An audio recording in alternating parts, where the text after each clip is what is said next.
उसको देखिए। सबसे पहले झेलम नदी, ठीक है।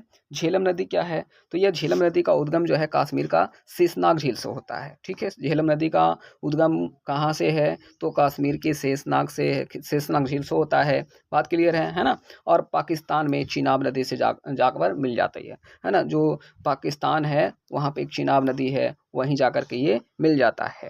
अब चिनाब नदी के बारे में समझिए। तो चिनाब नदी का उद्गम जो केंद्र है कहाँ है? केंद्र और भाग का जो है नामक दो तालों से हिमाचल प्रदेश से बड़ा लाहौर दर्रे से होता है। जो चिनाब नदी का उद्गम है वो चंद्र और भागा नामक दो तालों से हिमाचल प्रदेश के बड़ा लाहौर दर्रे से होता है। और यह नदी पाकिस्तान में सिंधु नदी में मिल जाती है, ठीक है। देखिए दूसरा है रावी नदी। रावी नदी का उद्गम जो है वो हिमालय प्रदेश के कांगड़ा जिले से है। किस जिले से? कांगड़ा जिले से। जो रावी नदी है तो रावी नदी हिमाचल प्रदेश के कांगड़ा जिले में स्थित है। और ये जो है रोहतांग दर्रे से होता है ना।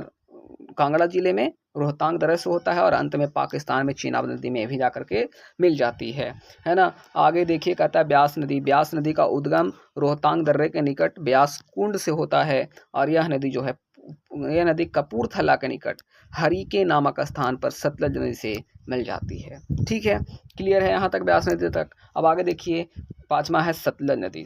सतलज नदी का उद्गम जो है मानसरोवर के निकट राकस ताल से होता है, ठीक है। किससे? तो राकस ताल से। और हिमाचल प्रदेश के सिपली का दर्रे से होकर भारत में प्रवेश करती है। और यह नदी भी पाकिस्तान में चिनाब नदी से मिल जाती है। किससे? चिनाब नदी से मिल जाती है। और प्रसिद्ध भांगड़ा नंगल बांध इसी नदी पर बनाया गया है। जो सतलज नदी है, सतलज नदी पे प्रसिद्ध जो भाखड़ा नंगल बांध है ना, सतलज नदी पे ही बनाया गया है। इसको याद रखना है कि किस नदी पे भाखड़ा नंगल बांध है, तो सतलज नदी पे, ठीक है। अब समझिए गंगा नदी के बारे में। तो गंगा नदी का जो उद्गम है वो उत्तराखंड के उत्तरकाशी जिले में स्थित है ना। स्थित गंगोत्री हिमालय का प्रमुख गोमुख से होता हुआ है, ठीक है।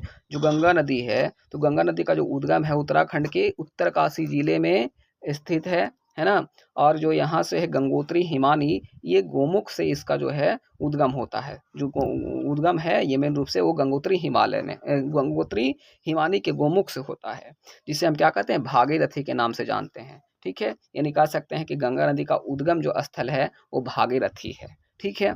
यानी इसमें दूसरा पॉइंट कहता है कि उत्तराखंड के देवप्रयाग में भागीरथी नदी में अलकनंदा नदी का संगम होता है तथा अब इसे गंगा नदी के नाम से जाना जाता है। आगे समझिए कहता है कि गंगा नदी की कुल लंबाई 2525 किलोमीटर है और जो भारत की सबसे लंबी नदी है। गंगा नदी हरिद्वार के समीप मैदानी भाग में प्रवेश करती है। यदि यह नदी उत्तराखंड से शुरू होकर उत्तर प्रदेश, बिहार, पश्चिम बंगाल बहते हुए फरक्का के निकट दो भागों में बट जाती है। कितने भागों में? दो भागों में, ठीक है। यह प्रथम भाग हुगली नदी कहलाती है जो कोलकाता होते हुए बंगाल के खाड़ी में गिर जाती है। आगे समझिए कहता है कि दूसरा भाग फरक्का में बांग्लादेश में प्रवेश करती है ना। जो दूसरा भाग है वो फरक्का से बांग्लादेश में प्रवेश करती है, जहां इसे पद्मा कहा जाता है। क्या कहते हैं? पद्मा। और इसे ब्रह्मपुत्र नहीं है, यमुना नदी में मिल जाती है, तब इसका नाम मेघना पड़ जाता है। क्लियर है। आगे कहते हैं कि अंत में सभी का जल एक साथ मिलकर बंगाल की खाड़ी में गिरने से पूर्व एक विशाल डेल्टा का निर्माण करती है। और ये डेल्टा जो है ना, इस डेल्टा को हम क्या कहते हैं? सुंदरबन डेल्टा कहते हैं। क्लियर हो गया है ना। क्लियर हो गया तो एक लाइक जरूर करिए और कमेंट में बताइए।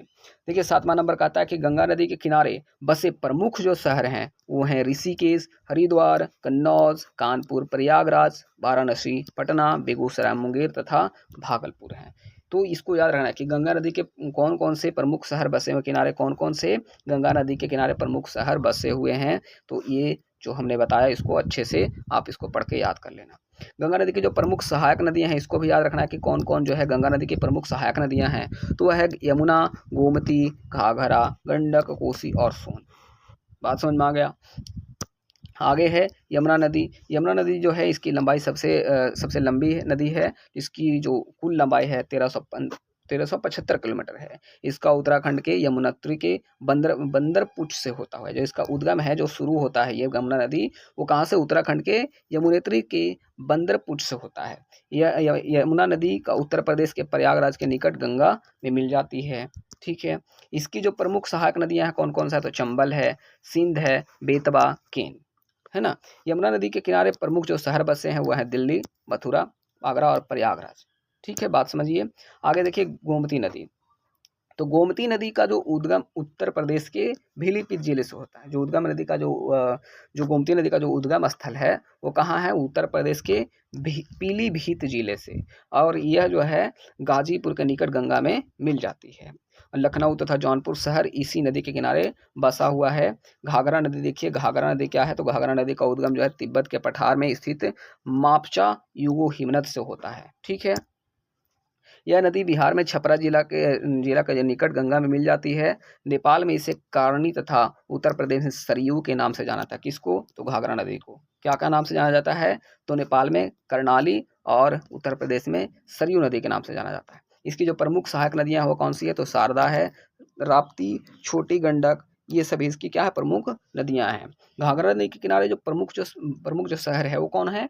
तो देखिए सीतापुर है, गोंडा है, बाराबंकी, अयोध्या, बलिया है। ठीक है, बात समझ में आ गया ना।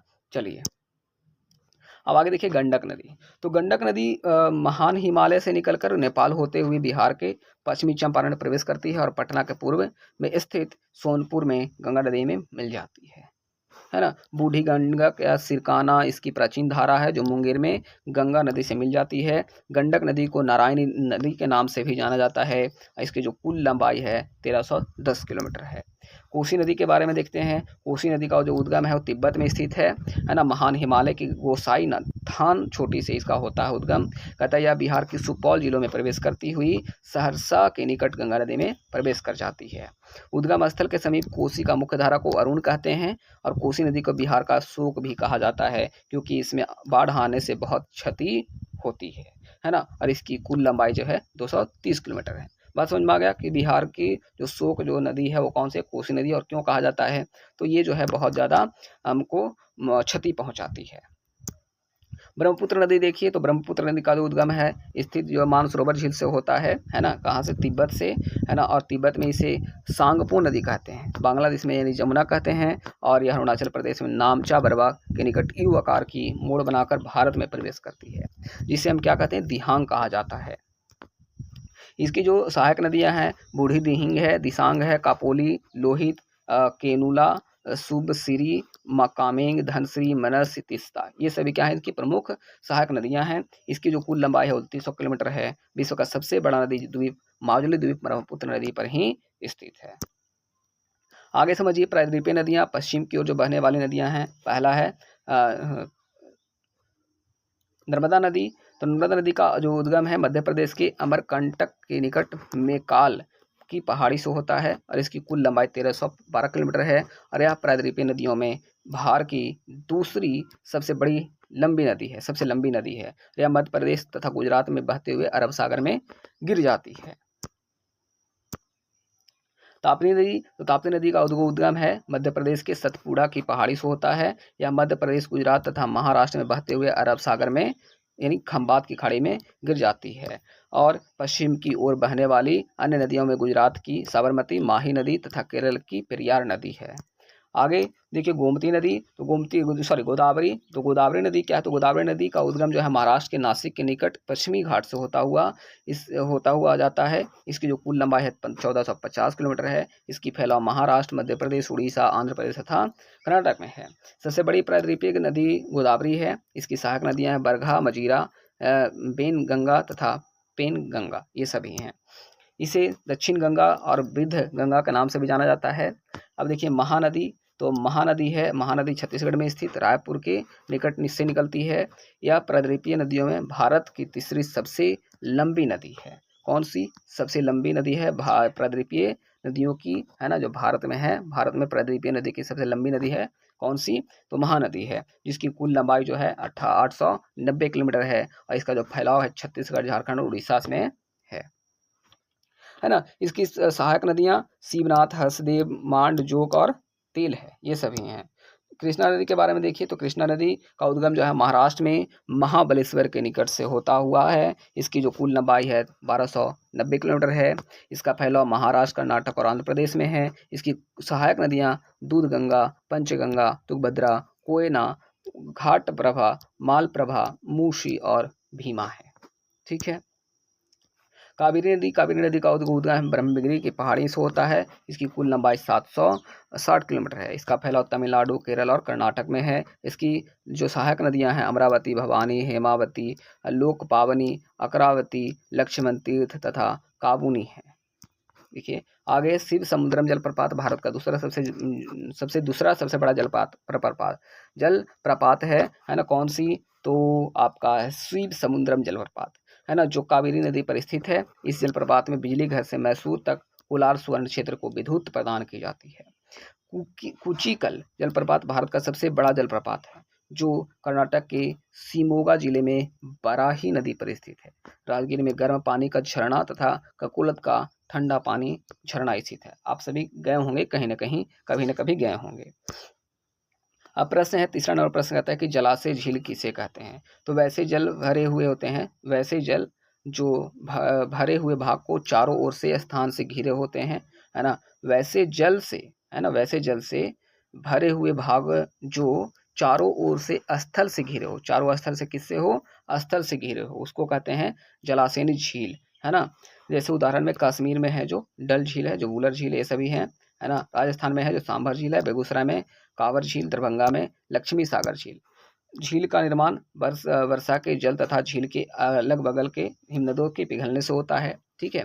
निर्माण की दृष्टि से झीलों के प्रकार हैं धंसान घाटी झील। धंसान यानी घाटियों के धंस जाने से बड़े बड़े गड्ढों का निर्माण होता है, और जब इसमें जल जम जाता है तो हम क्या कहते हैं? धंसाल झील, धंसाल कहते हैं उसी को। ये जो है धंसाल घाटी झील, तो ये धंसने से हुआ है ना। उदाहरण के लिए अगर बात करें तो विक्टोरिया रोडोल्फ और न्यास जो है धंसाल घाटी झील है। भारत में तिलैया जो बांध है वो है कृत्रिम झील बनाई गई है, जो कि धंसाल घाटी के क्षेत्र में आता है। गोखुर झील क्या है? तो गोखुर जो है बोला कि मैदानी क्षेत्रों में नदी का धारा दाएं बाएं प्रवाहित होती है और विसर्प यानी मिंडर का निर्माण करती है। जब नदी अपने पुरानी विसर्प को छोड़कर सीधा मार्ग अपना लेती है, तब नदी का अवशेष भाग गोखुर झील कहलाता है। कोई दिक्कत है? अब देखिए आगे कहता है कि बेगूसराय का कांवर झील। बेगूसराय का कांवर झील जो है इसका उदाहरण है। आगे है क्रेटर झील। क्रेटर झील जब ज्वालामुखी के क्रेटर से लावा आना बंद हो जाता है, तब क्रेटर में वर्षा का जल जमा होकर झील का निर्माण करती है। जैसे उदाहरण के लिए बात करें तो लोनार जो झील है क्रेटर झील के है ना। पटना स्थित गांधी सेतु का भारत का सबसे लंबा सड़क पुल है। इसकी जो कुल लंबाई है 700 किलोमीटर है, 7 किलोमीटर, जिसका निर्माण गंगा नदी पर 1984 में हुआ था। पंडित नेहरू भारत के प्रथम प्रधानमंत्री ने नदी घाटी परियोजनाओं को आधुनिक भारत का मंदिर कहा था, है ना। आधुनिक मंदिर कहा था ये सभी नदी घाटी परियोजनाओं का। कहते हैं पंडित नेहरू जो हैं भारत के प्रधानमंत्री पंडित नेहरू ने नदी घाटी परियोजनाओं को क्या कहा था? आधुनिक भारत का मंदिर कहा था। ठीक है, याद रहेगा।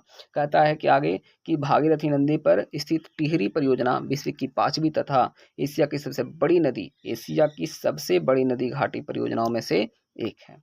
भारत की सर्वाधिक प्रदूषित नदियों में साबरमती, माही एवं यमुना जो है प्रमुख है, सबसे प्रदूषित नदियों में गिना जाता है। तो दोस्तों आज हमने कक्षा 9 की भूगोल अध्याय 3 अफवाह के महत्वपूर्ण विषयों को विस्तार से समझाया। मुझे उम्मीद है कि अब आपको अफवाह तंत्र, हिमालयी नदी प्रणाली, प्रायद्वीपीय नदियां और सिंधु नदी तंत्र से संबंधित सभी महत्वपूर्ण बातें अच्छी तरह समझ में आ गई होगी।